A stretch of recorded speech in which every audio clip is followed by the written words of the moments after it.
আম্র ইতিহাসের পাতায় রাজা গোলাপ খাস আর রাজা গোপাল ভোগের বিখ্যাত আমবাগানের রসপাতহীন যুদ্ধ সম্পর্কে আমরা প্রায় সকলেই অবগত। আর সেই যুদ্ধে রাজা গোপাল ভোগের করুণ পরিণতির কথাও আমাদের কারো কাছেই অজানা নয়। কিন্তু কেসটা এমন হয়তো হতোই না যদি না দেবী আশ্বিনা গোলাপ খাসের সাথে একটি প্র্যাঙ্ক না করতেন। কি সেই প্র্যাঙ্ক, সেটাই গল্প। হে দেবী আশ্বিনা, তোমার দেখা পাচ্ছি না, সকাল থেকে ফাস্টিং করে খিদেই থাকতে পারছি না।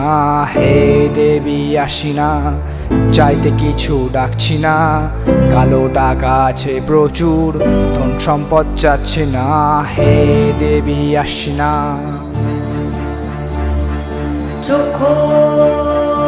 বাবা গোলাপ খাস। মা তুমি এসেছো? হ্যাঁ রে বাবা গোলাপ খাস। মা তুমি এসেছো? হ্যাঁ রে বাবা গোলাপ খাস। মা তুমি এসেছো? হ্যাঁ রে বাবা গোলাপ খাস। মা তুমি এসেছো? হ্যাঁ রে মাটি লাগা, কানা না পোকা ধরা, বলে ফেল কি চাস। মা আমি তো কিছু চাই না। ঢং, মা আমি তো কিছু চাই না। তো চাই না তো এমনি এমনি ডেকেছিস আমাকে? আমায় ফুল? সত্যি বলছি মা, তোমার আমময় দর্শন পেয়ে গেছি, আমার আর কিচ্ছু চাই না মা। হ্যাঁ বলিস কি? এ তো নতুন এক্সপিরিয়েন্স হলো। আমায় ডেকে কেউ কিছু চায়নি, তো আজ পর্যন্ত হয়নি। কিন্তু তুই না চাইলেও তোকে একেবারে খালি হাতে ফিরিয়ে দিলেও তো আবার সবাই বলবে দেবী কিপটে। শেষে আমার উপাসনায় কিছু পাওয়া যাবে না ভেবে আবার সবাই আনফলো না করে দেয়। না বাবা শোন গোলাপ খাস, আমি তোর উপরে খুব খুশি। এই না একটা মন্ত্রপুত খুশি, যখন তোর লোভ খুব বেড়ে যাবে এটা খেয়ে নিস। হ্যাঁ এটা খেলে কি হবে মা? এটা খেলে কি হবে? হ্যাঁ এটা খেলে তুই সর্বপুষ্টিমান হয়ে যাবি। আম্মা মিয়া।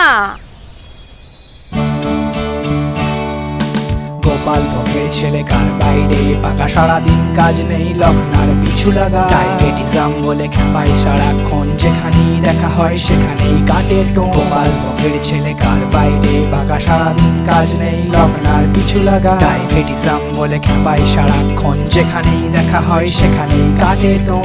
হিমসাগরের মিষ্টি বেশি, 3 বার ফলে 12 মাসি, গোলাপ খাসটা বাগান করে, ফুল ঝাড়ে শুধু প্রতিবেশী। পেনসে পাড়া বৈশাখী, আম্রপালির ছোট আনি, আমের সেরা জাত বলে আলফানসোর দেমাগ বেশি।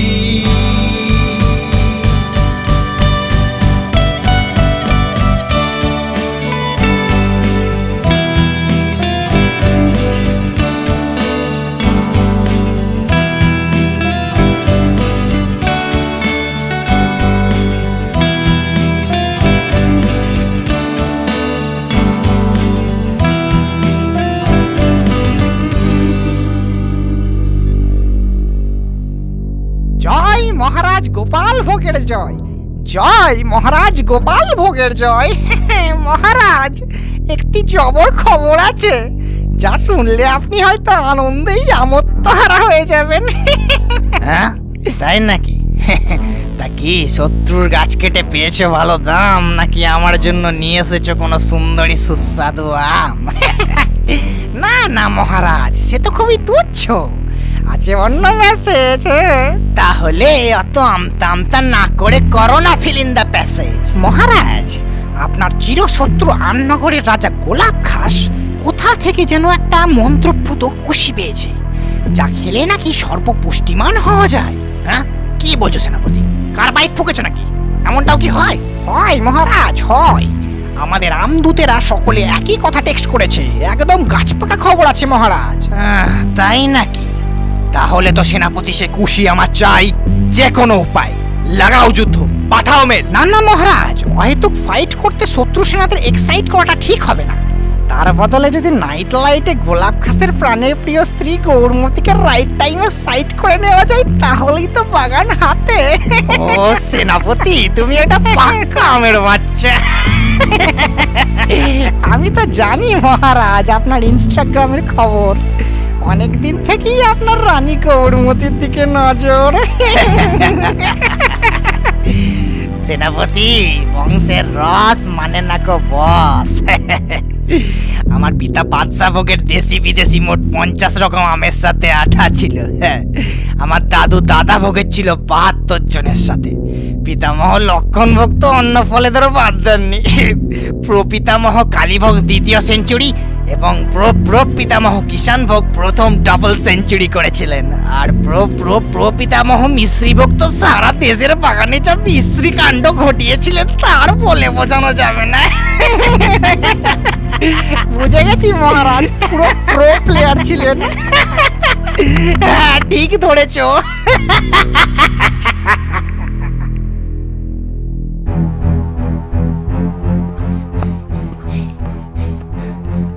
মহারাজ, মহারাজ! কি হলো মহামন্ত্রী কীটসাপাত? তোমায় এত আঁটি চষিত লাগছে কেন? মহারাজ, আমাদের শত্রু গাড়ু বাগানের গোপাল ভোগ মহারানী গৌরমতীকে কিডন্যাপ করে নিয়ে গেছে মহারাজ। হোয়াট? কি বলছো মন্ত্রী?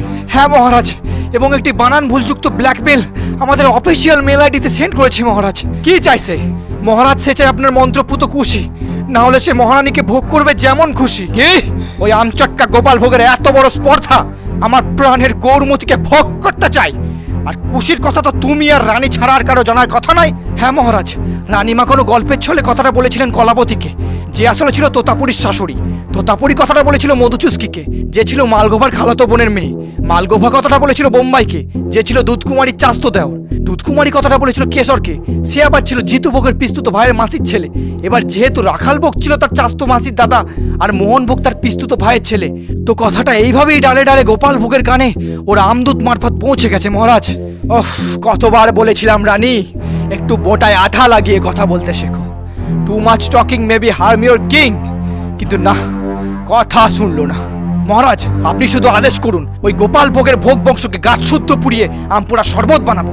না মহামন্ত্রী, ও মাটি লাগা গাছ বজ্জাত আর প্রচণ্ড আমবিক, ওকে কোনো বিশ্বাস নেই। আর কুশি রক্ষার থেকে রানীর সুরক্ষাই আমার কাছে বেশি গুরুত্বপূর্ণ। আমি কুশি দিতে প্রস্তুত। তুমি মেলের রিপ্লাইতে ওকে কোনো রকম সৈন্য ছাড়া ব্যান্ডেলের মাটিতে আসতে বলে দাও।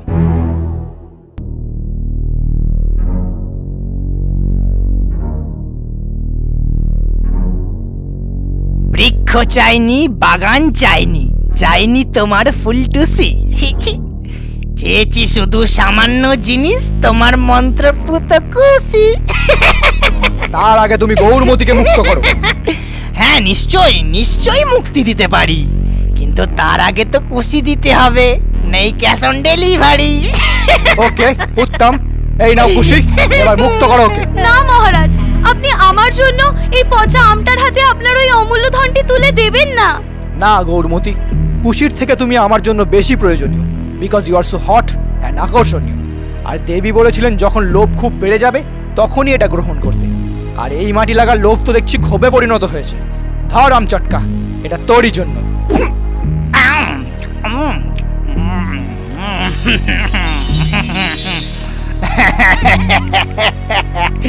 ভুল করলে রাজা গোলাপ খাস, ভুল করলে। হাতাহাতি ডিল করতে পারতে। এবার তোমার পাকা রানীকে ভোগ না করে আমি কি করে পারি ছড়তে? বিশ্বাসঘাতক মাটি লাগা আমচটকা তোকে পোকাই কেটে খাবে।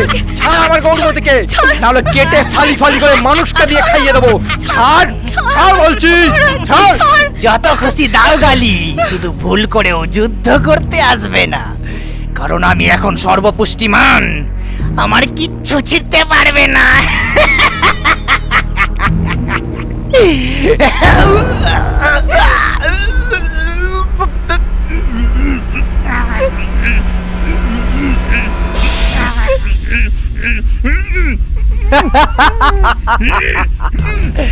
দেখ দেখ দুষ্ট গোপাল ভোগ, দেবীও জানেন কে তার আসল ভক্ত। তাই দেবীর অভিশাপে আজ তুই হলি আমশক্ত। তোর কাছে তো সবই ছিল, বৃক্ষ ছিল, বাগান ছিল, নারীও ছিল যথেষ্ট। তবু অন্যের গাছের প্রতি, অন্যের ফলের প্রতি তুই চিরকালই আসক্ত। নে এবার কর্মফল ভোগ কর। একেই বলে অতি আঠায় বোঁটা নষ্ট।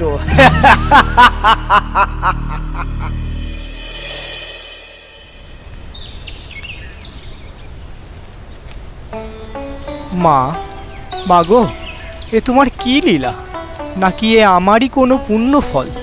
দুষ্টের আগুনকে নিমেষেই নেভালে মা। মা তুমি তো দমকল।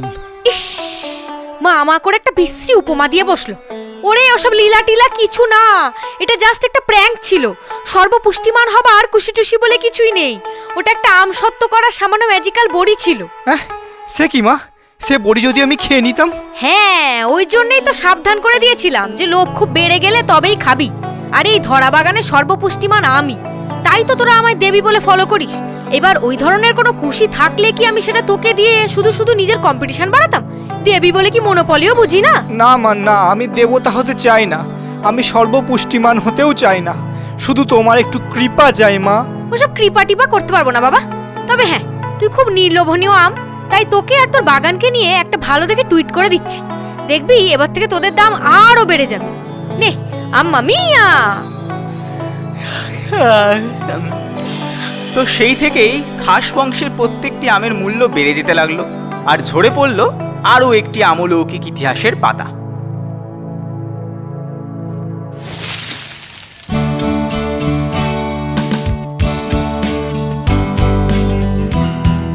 হ্যালো হ্যালো, কেমন আছো সবাই? আশা করছি সকলে ভালোই আছো।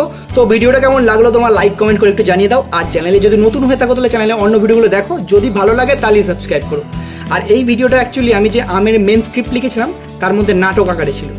তো মানে মেন ভিডিওটা দুটো এপিসোডে হয়ে যাচ্ছিলো, খুব বড় হয়ে যাচ্ছিলো। তো তাই ভাবলাম যে ওটা পরে বানাবো, আগে এই নাটকটা বানিয়ে নিই। কিন্তু এই নাটকটা বানাতে plus background shooting plus characterisation এসব করতে করতে এত দেরি হয়ে গেল যে আমের সিজনটাই চলে গেল। তো তোমরা বলো যে এরপরে কি আমের ভিডিও দেওয়া উচিত হবে? তো তোমরা যদি বলো তাহলে আমি ভিডিও দেবো, আমার কাছে গল্প রেডি আছে, অ্যানিমেট করতে শুরু করবো। তো তোমরা সেটা কমেন্ট করে জানাও। তাহলে দেখা হচ্ছে পরের ভিডিওতে। তাহলে টাটা।